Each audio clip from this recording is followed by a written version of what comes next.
when, have you ever been to a congregation where people are basically, it seems that they're in competition with one another in the church? And Pam's shaking her head. Pam, what does that look like when it appears that way, that somebody's in competition? Like they're trying to one-up somebody else. Now, is that one of the Beatitudes? It's an attitude, but maybe not a beatitude, right? So when a person tries to one-up, is there any good that comes from that? Now, why are we here in the first place? Is it all about us? No. Who is it about? It's about God. This is where we come together to share in the common relationship that we have with each other because of Christ, and yet it is all about God. And when I think about the church not being a competition, but it is a calling, what do you think that the difference between those two are? Instead of it being a competition, it being a calling. It's a what? A choice, okay. We can choose to our calling. Choose to be competitive, that's exactly right. Or we can choose to our calling, as it's been mentioned in the scriptures time and again. And but as we have been called, what does that entail? Service. Service. All right. What else? Mission. Mission. Submission. Submission. Okay. All right. And mission. And mission. Okay. So that's part of it. What else? Yes, Clarissa. We've been called to work, to serve. Called to work. We've been called to serve one another instead of being self-serving and selfish. Maybe. Okay. All right. What else, Paul? Mark, we sang a song that talks about how we're grateful that somebody can serve or we can. You know, instead of being jealous of something. You know, we're grateful for the diversity of the congregation because all the pieces fits together. You know, if everybody here, their strength of song was being a song leader, probably wouldn't be a very balanced congregation or whatever. And the Lord compares that to what? When you got many members, a body fitly joined together, each one taking care of their own responsibility and contributing. And that's the thing, is that most of us in the world today want to be consumers instead of contributors. We don't mind consuming everything we can get our hands on, but yet contributing is a totally different concept. And so as we consider what James is telling us through this writing here, and what Wilson points out some things too that are somewhat eye-opening, but yet some things that we've heard before, is that there are those who want to be the Diotrephes in the congregation, that it's either my way or the highway. And we've seen those in business meetings before, but I'm sure the ladies in the background have dealt with same types of attitudes when they get together. And so, all right, any other comments on that before we move on down to letter B? Daryl. Humbleness. You gotta humble yourself. Yeah. Humble yourself. Said, "I'm not good." Yeah. Jesus gave us the greatest example of all, showing humility, and even at his, I don't say his weakest moment, but yet at his deepest moment, that's the way I would put it, his deepest moment of serving all, he gave all, and yet he had the greatest attitude before he left this earthly body that he had, that he was serving us, serving the world. But when we're called, when we have a calling, we're called to be converted, we're called to be convicted, and that is to glorify God and not be in competition with one another.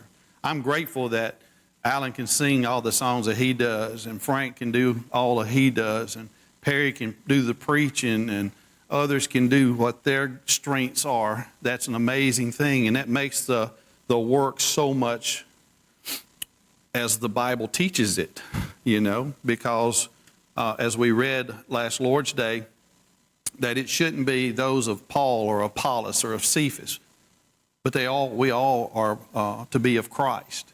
But at the end of the day, God gets the glory. Anything else? All right. Letter B, it talks about the results of selfishness, and we talked about over in 2a, where chapter 4, verse 2, it says, let's look at verse 1. It says, what causes quarrels and what causes fights among you? Is it not this, that your passions are at war within you? You desire and do not have, so you murder. You covet and cannot obtain, so you fight and quarrel. You do not have because you do not ask. You ask and do not receive because you ask wrongly to spend it on your passions or your pleasures. And he goes on to talk about you adulterous people. Do you not know that friendship with the world is enmity with God? Therefore, whoever wishes to be a friend of the world makes himself an enemy of God. Or do you suppose it is of no purpose? It is to no purpose that the Scripture says, he yearns jealousy over the Spirit that he has made to dwell in us, but he gives more grace. Therefore it says, God opposes the proud, but gives grace to the humble. And this is a scripture here that everyone is very familiar with. Submit yourselves therefore to God, resist the devil, and he will flee from you. Draw near to God, and he will draw near to you. Cleanse your hands, you sinners, and purify your hearts, you double-minded. Be wretched and mourn and weep. Let your laughter be turned to mourning and your joy to gloom. Humble yourselves before the Lord, and he will exalt you.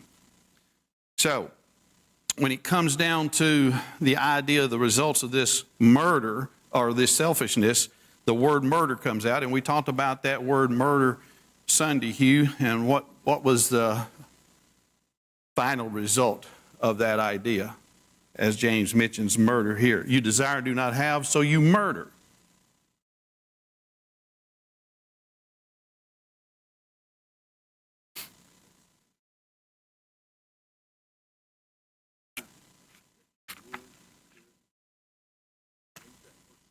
Mm-hmm.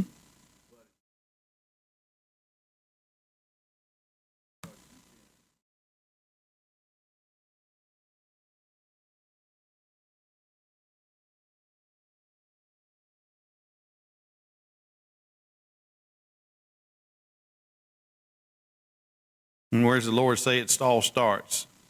Well, I point to here, but it's in the heart. Yeah. Yeah. Yeah, and that's certainly not the ideal Christian attitude that we should have. And Jesus, it was speaking over there, you heard in Matthew 5, he was referencing, you've heard it said of old, you shall not murder, and whoever murders will be liable to judgment. But I say, this is Jesus saying, I say to you that everyone who is angry with his brother will be liable to judgment. Whoever insults his brother will be liable to the council, and whoever says you fool will be liable to the hell of fire. And so these are pretty plain terms that we don't have to wonder, what does that mean?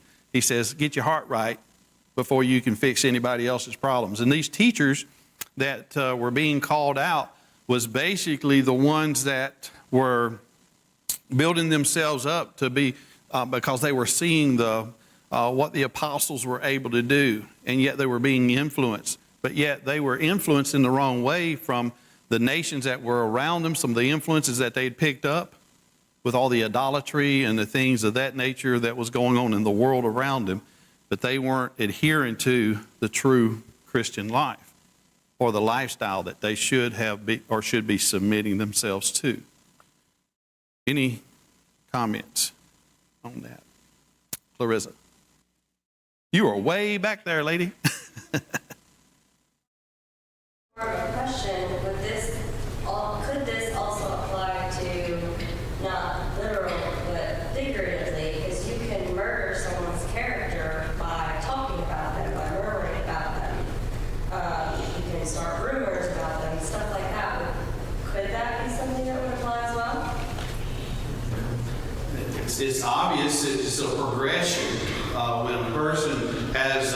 disagreement and those disagreements aren't ironed out immediately, what do?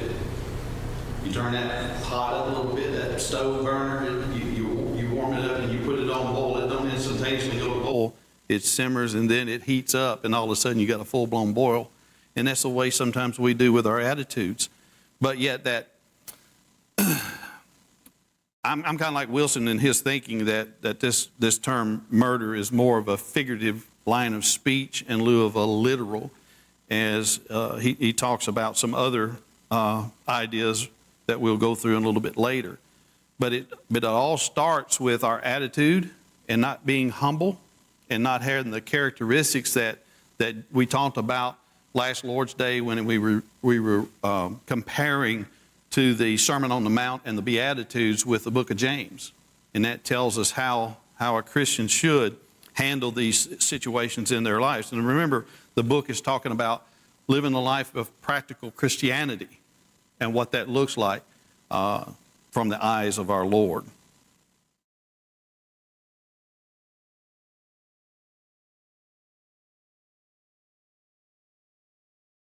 And it escalates hate.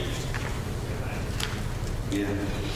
It can go there in a hurry from escalating from some conversations start out with the greatest of intentions, and yet all of a sudden somebody says an awful wall comment, and then all of a sudden that sparks the fire. Yes. Anybody else? All right, very good. Under arguments, it says, apparently some believe that they have the gift of quarreling because they tend to argue over everything. Why? You are envious and cannot obtain, so you fight and quarrel. James tells it like it is. A failure to pray.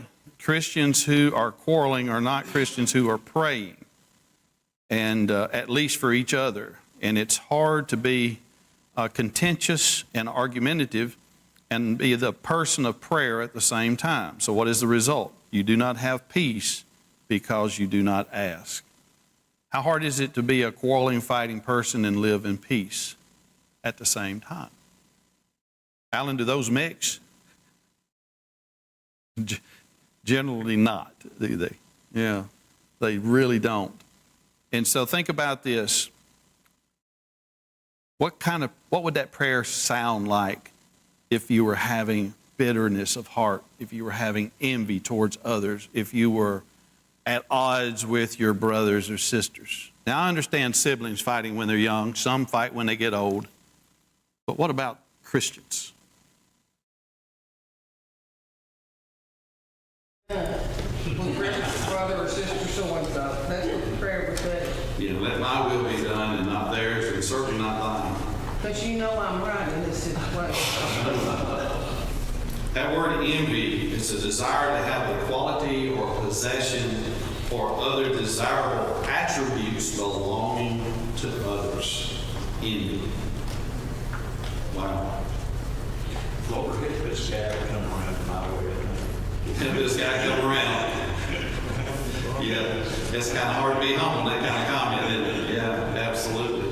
Well, as we think about that, and what would that cross-shaped church look like? Pray for patience and understanding of where that person's coming from. Say that again, Pam. Pray for patience and understanding of where that person's coming from. Pray for patience and understanding is where this person is coming from. So we talked about Sunday that you may not have all the details of a situation and you get all ruffled up. And sometimes we may think about what the preacher may say in the pulpit. I'm just saying forever, every preacher we've ever sat at the feet at, like, did I hear what I just heard? And sometimes we may not hear it the way they mean it. And so therefore, what should we do in that situation? Go to that person, talk to them before you leave this building or what have you. And don't stir it up with your wife or your husband and just saying, boy, I can't believe he just said that. Well, what did he say? I didn't hear what you heard. What did he say? Before it gets cold, let's nip it in the bud and take care of it. Okay? And praying with the wrong attitude. Verse 3, he says, praying with the wrong attitude. It is easy to pray for something that is in our best interest, what is best rather than best for others, or the good for the whole. For the example is, it is wrong to ask the Lord, is it wrong to ask the Lord for greater talent and opportunity? Absolutely. Ask for wisdom. You can ask for greater talent and improved talent, but again, I like what he says here. Check your motivation. Be careful not to want to outshine someone else. It's okay to shine, but why are we shining? For the Lord. Let your light shine that Jesus and others will glorify God, or that Jesus and others, let your light shine on Jesus. Let me put it that way. And then others will glorify God in the process. That's what I wanted to say. Matthew chapter 5 and verse 16. Motivation. What drives our motivation?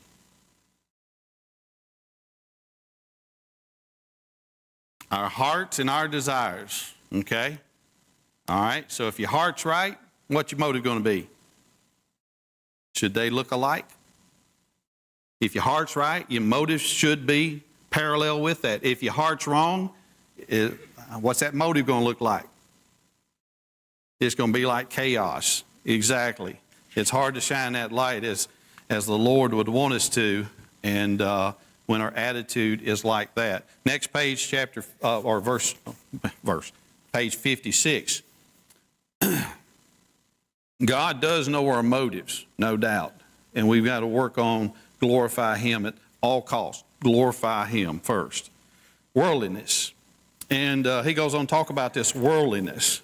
What did James tell us in chapter 1 and verse 27? What are we to do? Keep ourselves unspotted, unstained from the world. He goes on to tell us previously that pure and undefiled religion before God the Father is this: to go, and the mention that he put out there was what? Visit the widows and the orphans in their what? Affliction. In their affliction. It just didn't say go visit them, but look for ways that you're going to help people that are downtrodden, people that are struggling, those who are suffering. It's not wrong to go visit those who are a widow or an orphan, and by all means, do what you can for any of those, and then let God receive the glory. You?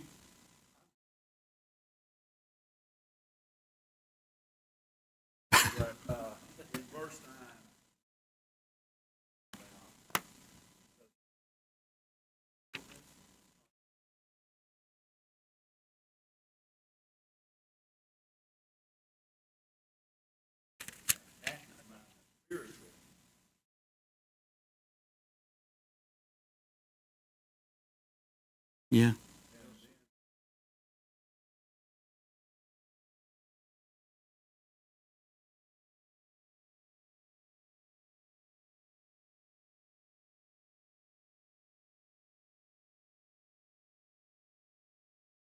Yeah.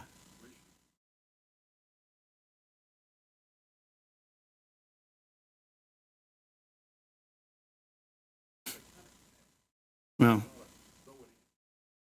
but in order to understand the effect of that, we got to go back up to where God opposes the proud, but He gives grace to the humble. And then He says, submit yourself to God. And then before He gets on down there, He says, you got to draw yourself nearer to God. How do we draw near to God if our heart's not in it, if our heart's all about me and not about everyone else that God wants us to be looking out for?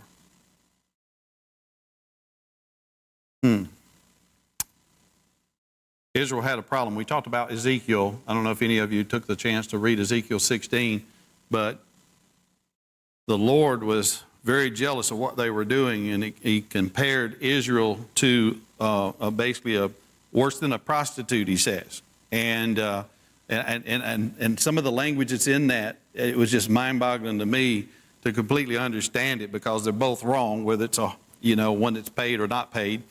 But when you think about the relationship that God had with Israel, And yet he gave them all the things that would be a dream for most people, just like he did Adam and Eve when he set them up in the garden. He prepared a place for them to be brought out of bondage into the land of Canaan, the land flowing with milk and honey. And yet they did not take advantage of the great gifts that he gave them. And over Matthew chapter 6 and verse 24, what are we told, even as Christians today, that makes application to us? You cannot serve God and mammon. And that mammon is when people get so wrapped up in the love of money, which is the root of all evil. It's the love of it instead of loving the Lord and giving him the credit for the gifts that he gives us. We cannot do that. What does 1 John chapter 2 and verse 15 tell us?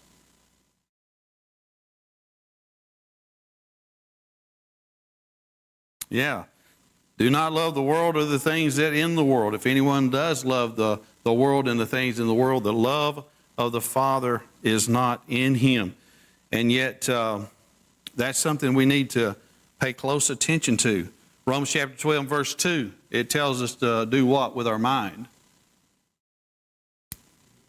Renew it. Be ye transformed by the renewing of your mind. And yet, what does that mean, to be transformed?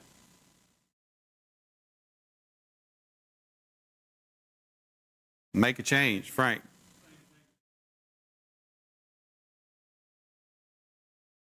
Be enlightened.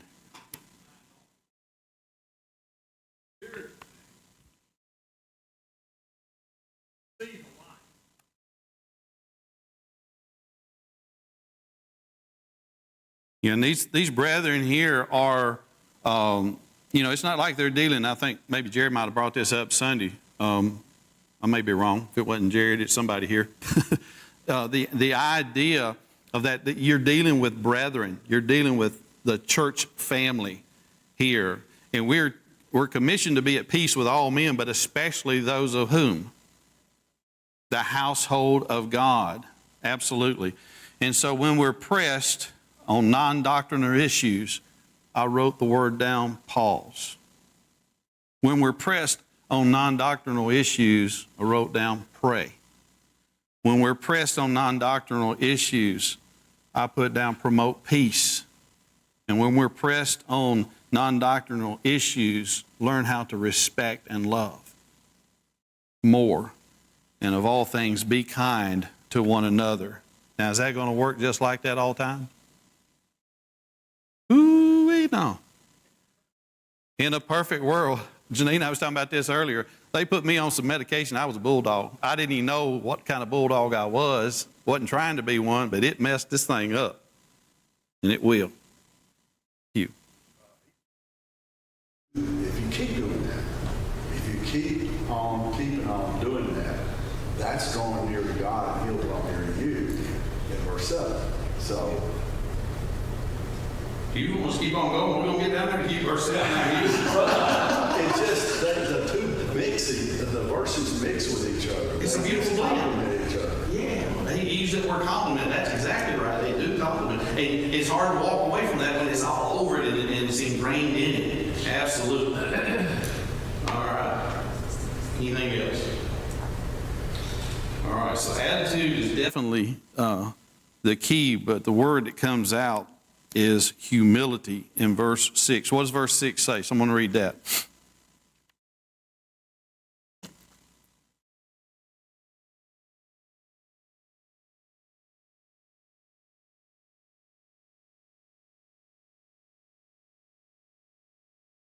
All right, he is opposed to the proud, but he gives grace to the humble. What does that mean? God gives grace.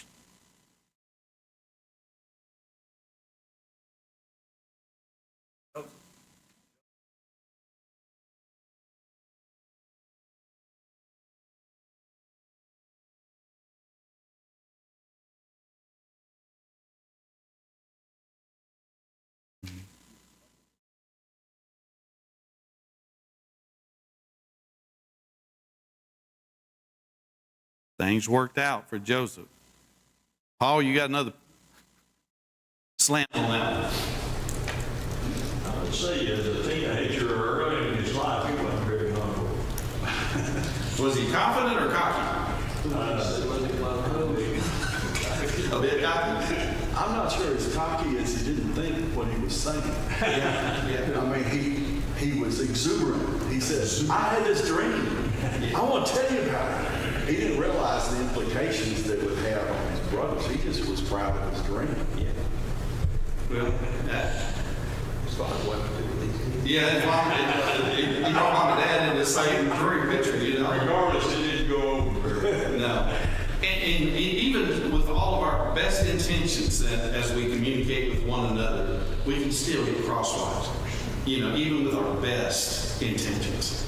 And sometimes people will want to judge you on what they think you were meaning versus what truly you meant from the heart. And the communication fix a lot of those problems. Depends on how you communicate. Depends on how you communicate, yeah. Yeah, absolutely. And even the point of going to a person, does that at least show a sign that you want to get it right? Even though you may blunder even at that, and you even with your best intentions still mess up and even trying to do that which is right, we still may not get it right. How should our attitude on the receiving end be? If I were in their shoes, would I be basically doing the same thing they're doing? Well, here James is giving these brethren a full scope. He says, guys, we got a lot of things we got to deal with here. We got some problems. He already talked about the tongue. So the tongue problem was an issue. Now we got a church problem. So we got to work on these things to get them right. But then he goes on to talk about submitting to God as our first priority, chapter 7. And the first part of that, what is God's will? Does that mean that we're going to submit to His will? When it comes time to have special services with the Lord's people here, am I going to be the first that takes part in that, or am I going to be the one that makes excuses why I'm not going to be there? You know, and that's on us today. How would we respond to those things? But submission, we talked about that a little bit Sunday. Submission is not always an easy thing to do, because we got to look at it from the other person's, I don't want to say their benefit, but it might be looking at it from their lens. And how tough is that sometimes? We want to see it our way. But yet when we look at it from their perspective, do we get the same answer?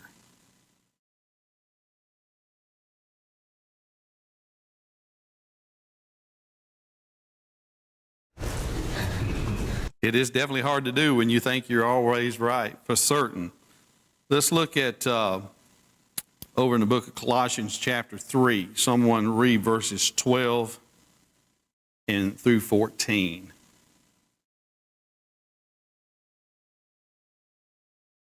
Colossians chapter 3, 12 through 14. Who has that? Jared. As God's chosen ones, holy and beloved, clothe yourselves with compassion, kindness, humility, meekness, and patience. Bear with one another, and if anyone has a complaint against another, forgive each other. Just as the Lord has forgiven you, so you also must forgive. Above all, clothe yourselves with love, which binds everything together in perfect harmony. Above all these, put on love. Above. Those other things are nothing to sneeze at, as they say, but they're pretty good things, you know. Forgiveness, bearing one another's burden, being kind, compassionate hearts. But yet Jesus, he says here, Paul saying to the Colossian brethren, above all this, put on love, which binds everything together. How?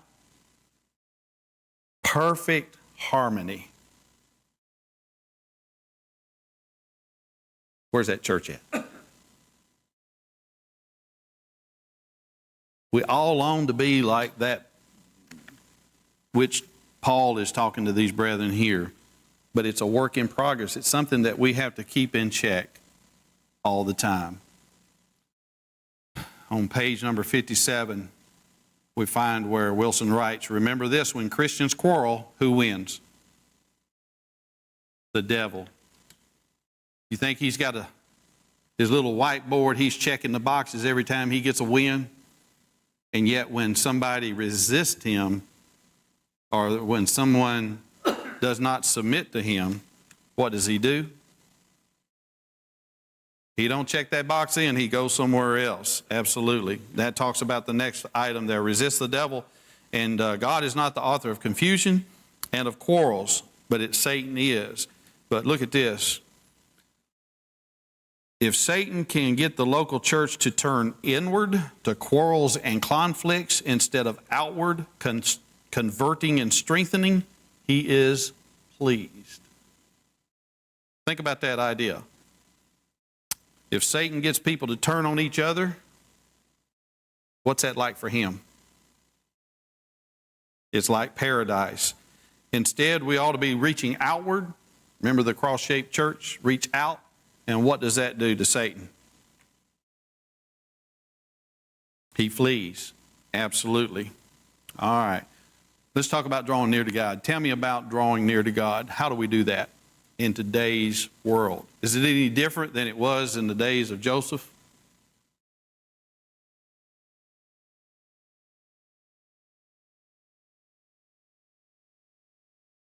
You're reaching out.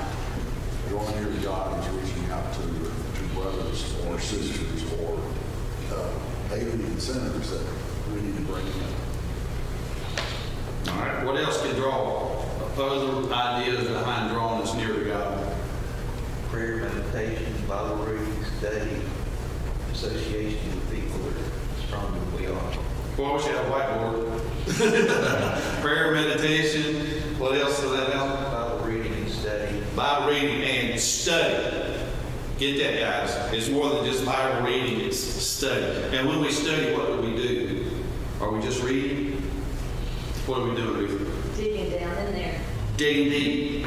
We're digging deep. We're meditating on what we're looking and putting all these pieces together. And that is bringing us closer to God. And I like what Wilson says here. Any Christian who replaces selfishness with submission will take advantage of opportunities that enrich their walk with God. How huge is that? Enriching our walk with God.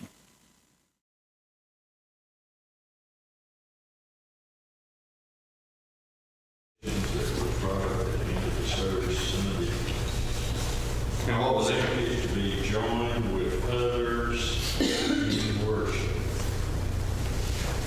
Becomes a top priority.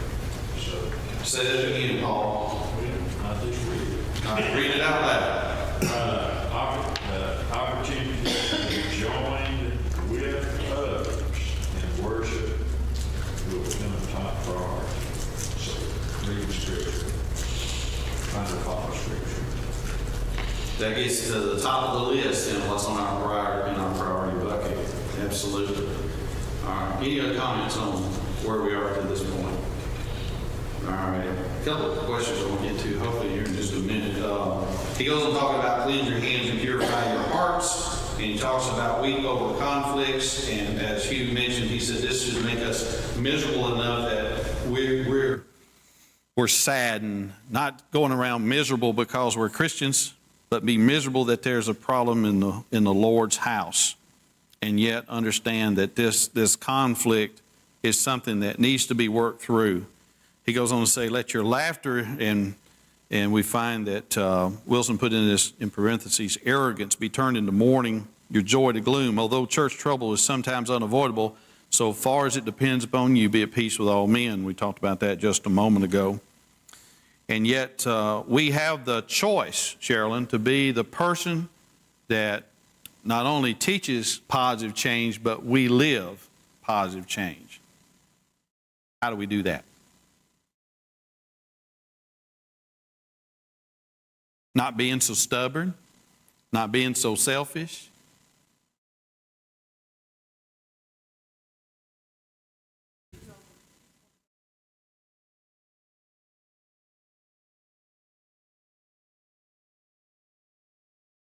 Yeah, the wall color and the carpet color and the seat cover. Oh, yeah. And these things seem so ridiculous to anybody that opens their eyes to what's going on. There are greater things that we need to accomplish in the Lord's house. And it certainly doesn't involve those types of things. They're important to be done to keep up the Lord's house, no doubt, but yet our attitudes need to be that we truly are more concerned about our brethren and their spiritual condition than we are, what the walls look like. So, If each one of us could say that sentence ourselves.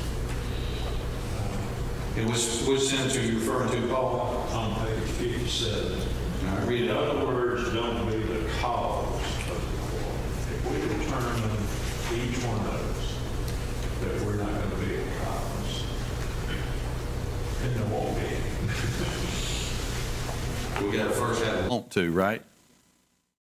Okay.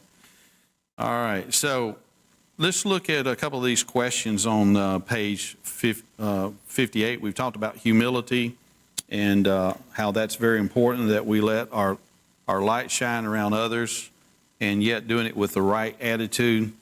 And the first one, he talks about who has the answer to that, and how do you reconcile admonition of Jude 3, contending for the faith, and he goes on to talk about 2 Timothy 4:7, and along with James 4. How do you reconcile that context, Leon? Already, he said replace selfishness with submission. Replace selfishness with submission. All right.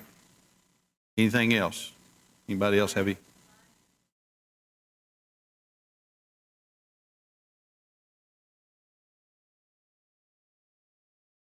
Amongst brethren just on the petty little things. But you always have to stand up and fight against the devil if he's trying to, somebody comes in and tries to change God's order, you have to fight then.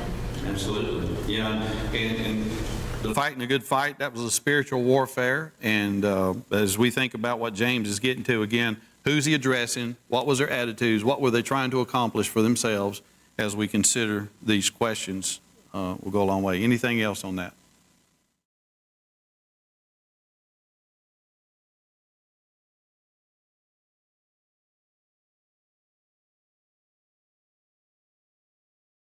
Okay.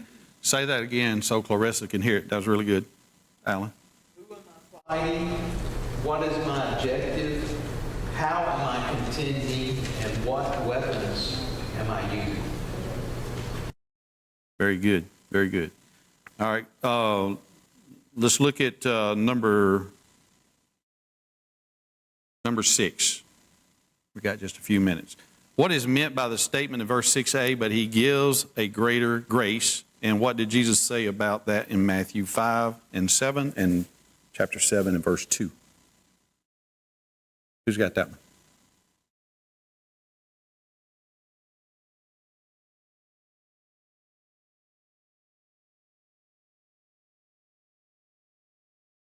The judgment you pronounce, you will be judged. And with what measure you use, it will be measured to you. All right.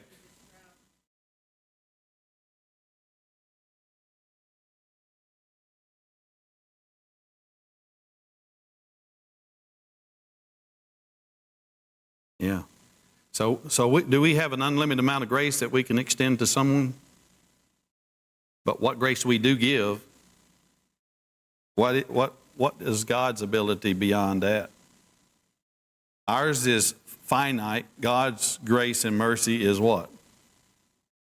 Without bounds. It's infinite. His measuring stick is far greater than what little bit we can do and control and have to do. All right? Okay.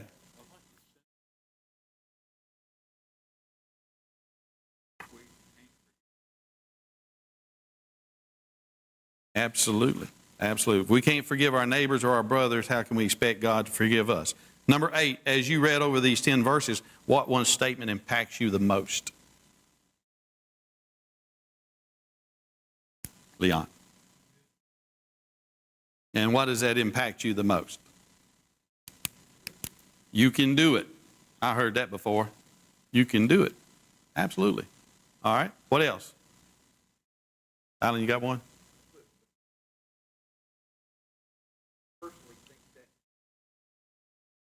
Wilson said. Because in the context, he says, submit yourselves, that the grace is for us.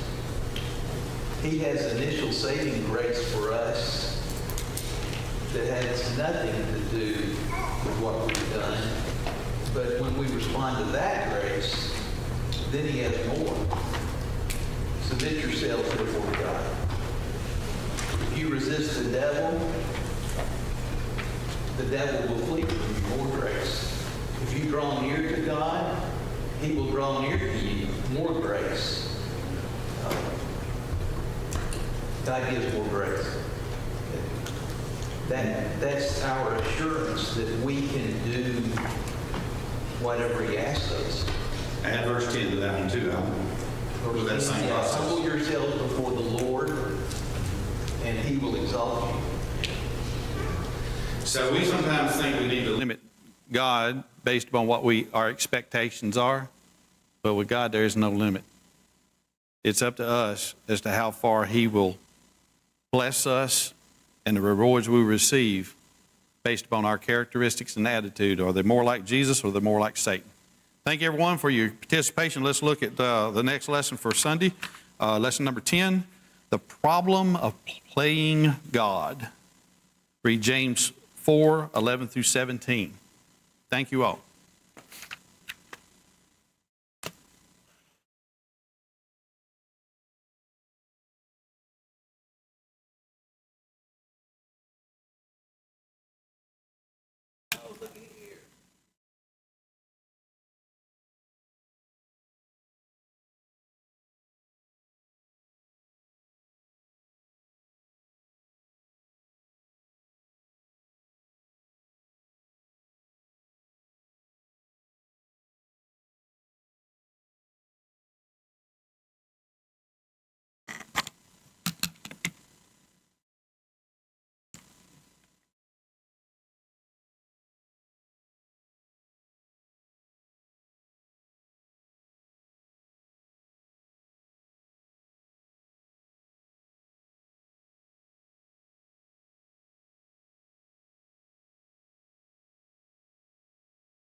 I'd like to read from Job chapter 14. There's no need of turning there because it's just going to be 2 short verses.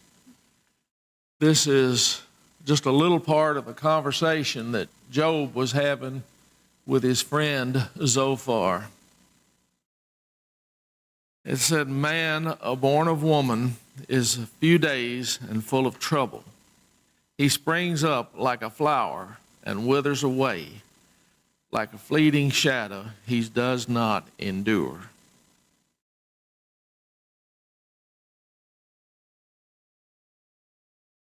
This past Monday, I pulled up our cucumber vines and cast them away.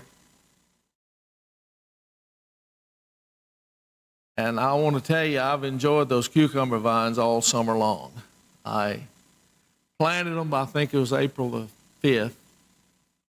Planted them, I put up a trellis, and they grew up. And they filled that trellis, made the most beautiful blooms, and made a whole bunch of cucumbers. I don't care for cucumbers. My family loves them. But I enjoyed watching them grow. And I want to tell you, they put on a show. But they had done their season. And it was time to pull them up and cast them away. And as I pulled these cucumber vines up,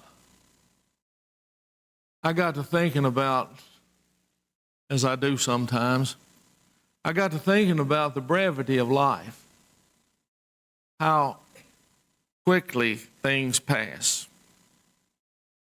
You know, all living life has a season.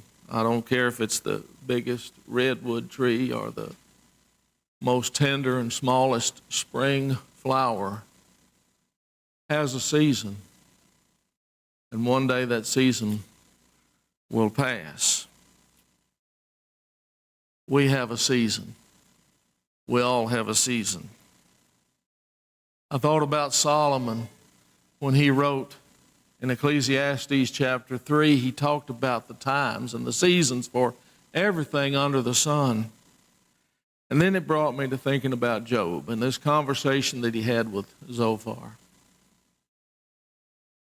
You know, he was speaking about a few days. He was speaking about the life being full of troubles.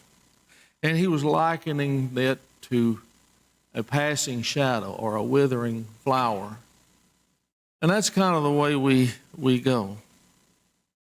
Now, I don't know how old Job was when he and Zophar were talking. But I do know that after God returned Job all his blessings, that Job lived another 140 years. And Job said that life was like a withering flower, passing quickly. Or like a weaver's shuttle. That's quick too. I looked it up. But anyway, the point is that time really passes by quickly. I want to tell you, I'm living proof. I look back on my life and I realize it don't take all that long to get old. And I want to present to you the idea of making use of your time. Mark and Alan were talking about good use of time and matter of fact, I wrote some down. Spend time in study, making good use of your time while you've got the time. Making good use of your time. Learn about what God wants you to do and be about doing it.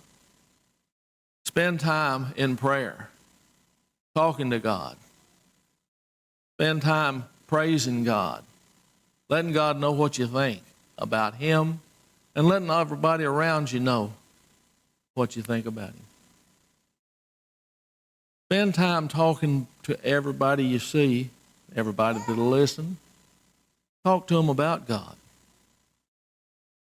Because time is fleeting. It's going fast as a weaver's shuttle. We'll all do our season like the cucumber vines did. We'll all do our season like those redwood trees are going to do one of these days. But one of these days, this time will pass. So we need to spend it wisely. And that brings me to my point.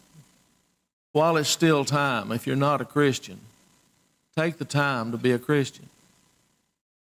Take the time to obey Jesus in baptism.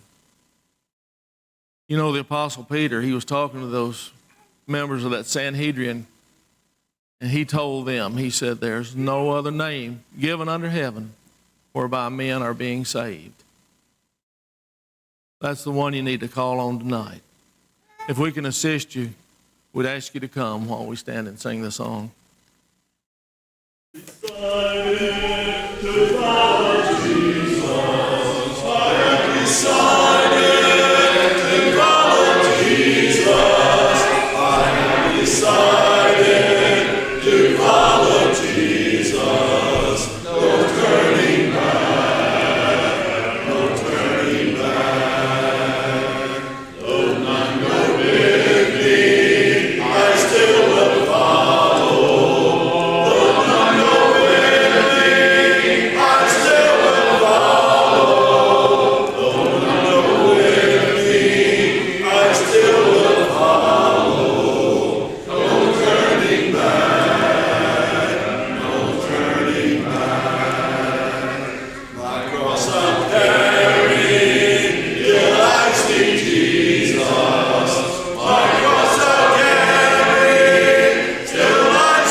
Thank you, Jerry, for those comments, and enjoyed the lesson we had tonight in our class. I hope you did in your class as well.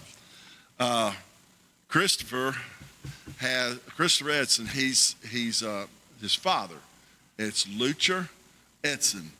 Is in the hospital, and he's had a heart attack.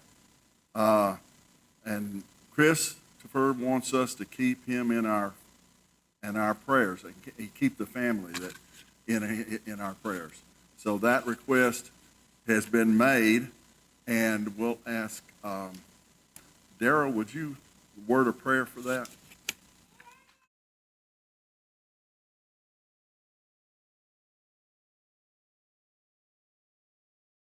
Father, he's in the hospital, be with the hands that ministering through him.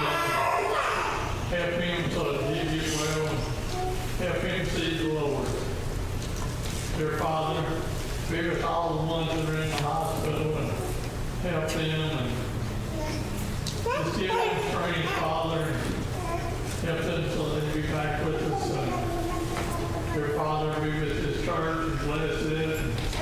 Father, be with us all as we strive to do your will. And Father, forgive us for our sins. And Father, be with the ones that have lost loved ones lately, and still comfort them for their loss and probably. Dear Father, be with us all and help us so we can be good examples. Father, forgive us for our sins in your precious and holy Son we pray.